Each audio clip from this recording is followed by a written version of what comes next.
Jeep is getting absolutely decimated, or to be more specific, the Jeep Wrangler. Now we're going to talk about it in today's video. I'm going to talk about what vehicles are stealing a massive amount of market share from Jeep, and I'm going to talk about what Jeep can do to help remedy this situation. Let's get into it.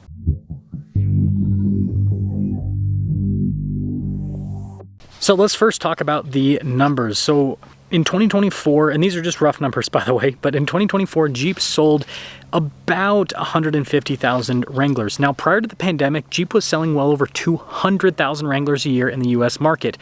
Prior to 2024, Jeep was selling about 180,000 Wranglers per year.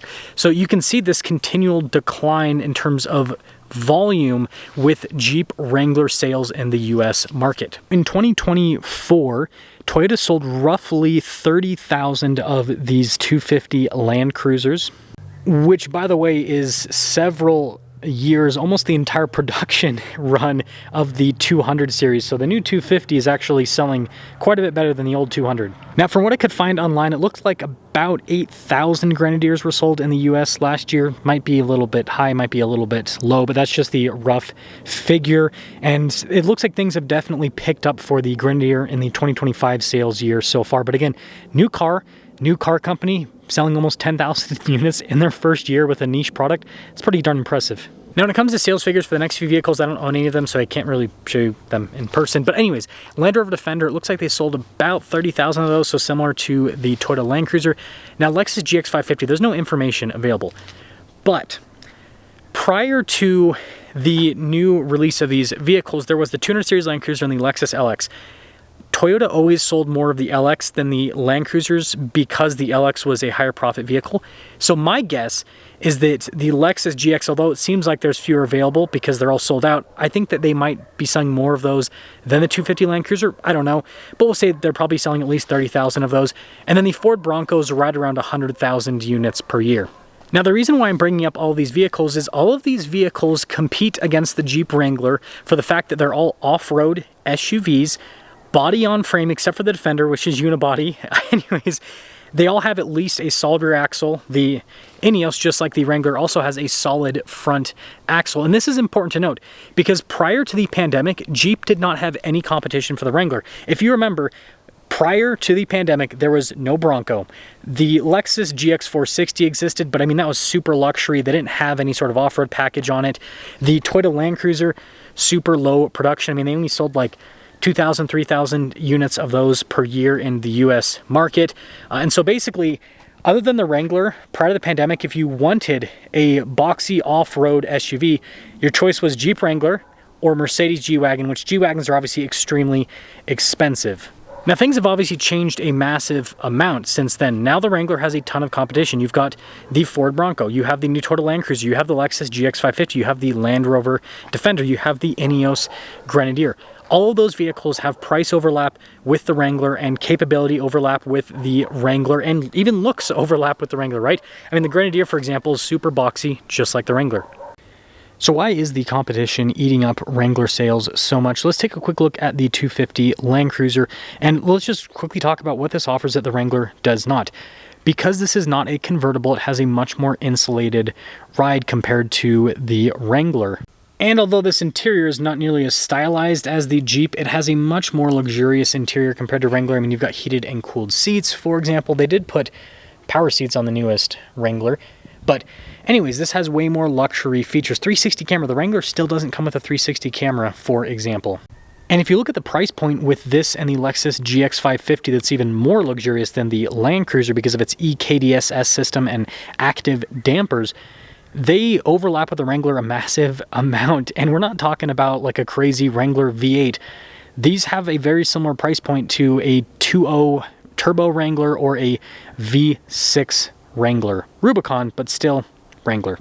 Oh, and before Jeep people try to say this isn't nearly as capable as a Jeep, you've got a center and a rear locking diff, you've got a stabilizer bar disconnect, and you've got Toyota's crawl control system, which it's amazing. Now, some people might say that Land Cruiser is not nearly old school enough. And well, may I present you with the Grenadier. This is like the definition of old school. It literally looks like a G-Wagon mixed with an old Defender, and that's kind of what it is in a lot of ways. And like I said, just like the Wrangler, it does have a solid axle. It doesn't have a sway bar disconnect, but still has a solid axle. And when you look at the interior on this thing, you notice that it's very similar to a Wrangler interior. I mean, even the seats not being perforated. I mean, there are some unique things with this, and that's what I do want to emphasize. This has this really cool, like, cockpit setup here, up top, and then you can see the buttons down here. Very stylized, like the Jeep. So you get a cool experience inside, just like you get in the Jeep, unlike the Toyota, which is kind of, you know, more normal. And by the way, just like a Jeep, you got all the diff locks. But unlike the Jeep, this is not a convertible, and you've probably noticed I've brought up convertibles several times at this point. So the reason I mentioned convertibles several times is if you actually combine Ford Bronco sales, which the Bronco is also a convertible off-roader, with Jeep Wrangler sales, you get 250,000 roughly, which that is about how many Wranglers Jeep was selling prior to the pandemic. And so there's this consistent trend where about 250,000 people per year are looking for a convertible off-roader. It might go up a little bit from that, it might go down a little bit from that, but it doesn't really change all that much. Whereas if we take the sales figures of the Land Cruiser, add it into the Grenadier, and then also just pretend like there's a Defender and a Lexus GX there and all of that, then you're looking at, you know, probably over 100,000 units between all three of those vehicles. And that doesn't even take into account the Toyota 4Runner, which usually sees over 100,000 units sold per year. Sometimes it's even over 200,000. The biggest limiting factor on the 4Runner has actually just been Toyota's lack of production on that unit overall. So you add the 4Runner into all of those, which again, it's still a body on frame SUV, solid rear axle, just off-road style SUV, then you're looking at well over 200,000 units. Now, something to remember is these are all post-pandemic sales figures. The car market still hasn't fully recovered when it comes to overall sales volume since the pandemic. And so that means that if these cars, I can guarantee you, were sold prior to the pandemic, any of them, then all those numbers, you could probably add an additional, I would say, 30 to 40% to the volume. Now, before we come to a conclusion, let's quickly talk about pricing. So the Land Cruiser starts at about $55,000. If you get a fully loaded one, you're going to be just over $70,000. The Grenadier starts at a little bit over $70,000. If you get a fully loaded one, you're looking at probably about mid $90,000. And a loaded Grenadier basically just has a bunch of off-road kit. If you just want the basic off-road stuff, so the Trial Master, you're looking at about $80,000. And then if we take a look at the Land Rover Defender, I mean, that starts, I think, at around $60-ish thousand, fully loaded. It gets well into the six-figure range, but that's because there's tons of different engine options with the Defender, and they have a new Octa version, which is supposed to compete against the G63 G-Wagon. But they have tons of price overlap with Jeep from the $60,000 to $100,000 price range. And if we look at the Lexus GX 550, starts in the mid-60s, fully loaded. That's going to be just into the mid-80s, so tons of price overlap there as well. And then if we look at the Toyota 4Runner, the new 4Runner is going to start in the 40s, and then fully loaded is going to be about $70,000. You can see even more price overlap with that.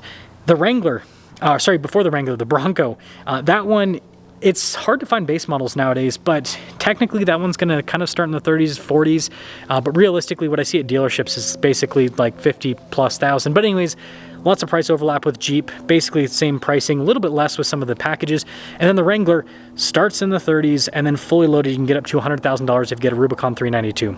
So here's my conclusion. Jeep is getting attacked on all fronts. Now, I know we didn't talk about the Grand Cherokee too much, but the Grand Cherokee is supposed to be Jeep's luxury off-roader, especially if you get the Trailhawk package, for example.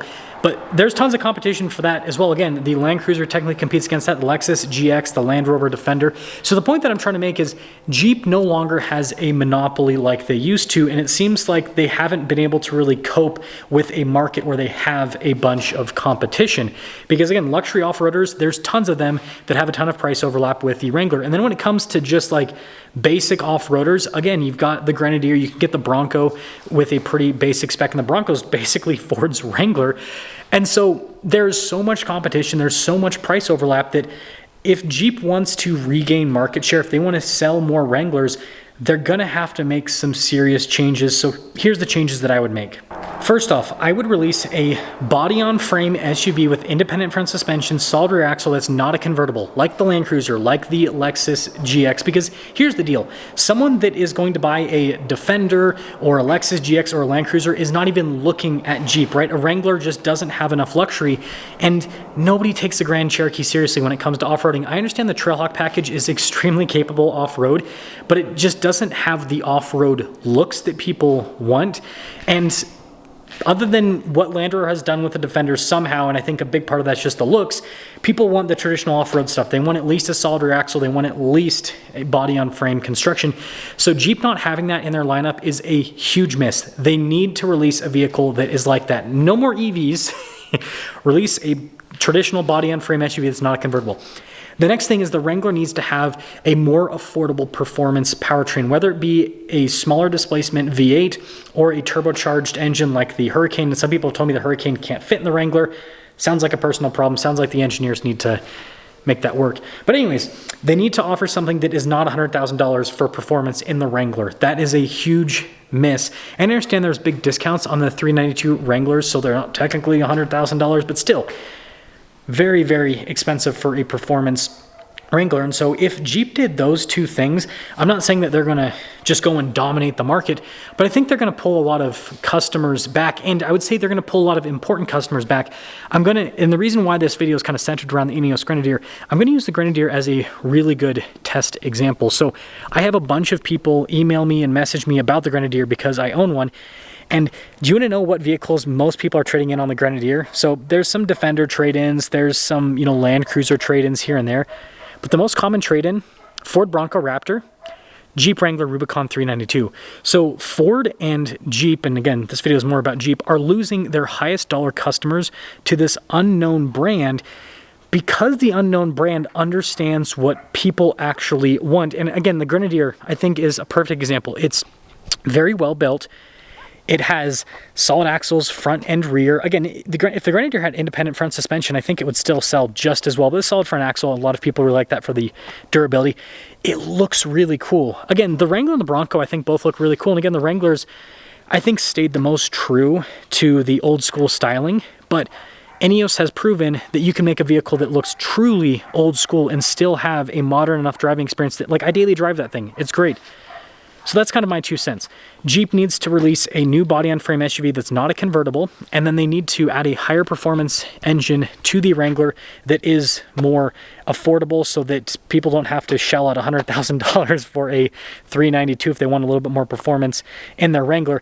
And they should consider maybe tweaking the style some and maybe using more premium, more heavy-duty materials in certain packages in the Wrangler, right? Maybe it's going to be a little bit of a higher price point, but offering that for people that want that kind of like G-Wagon type experience, because there's a lot of people that do off-roading that want that durability, that Land Cruiser durability, the G-Wagon durability, but maybe they don't want to buy those particular vehicles. That's just my 2 cents. See ya.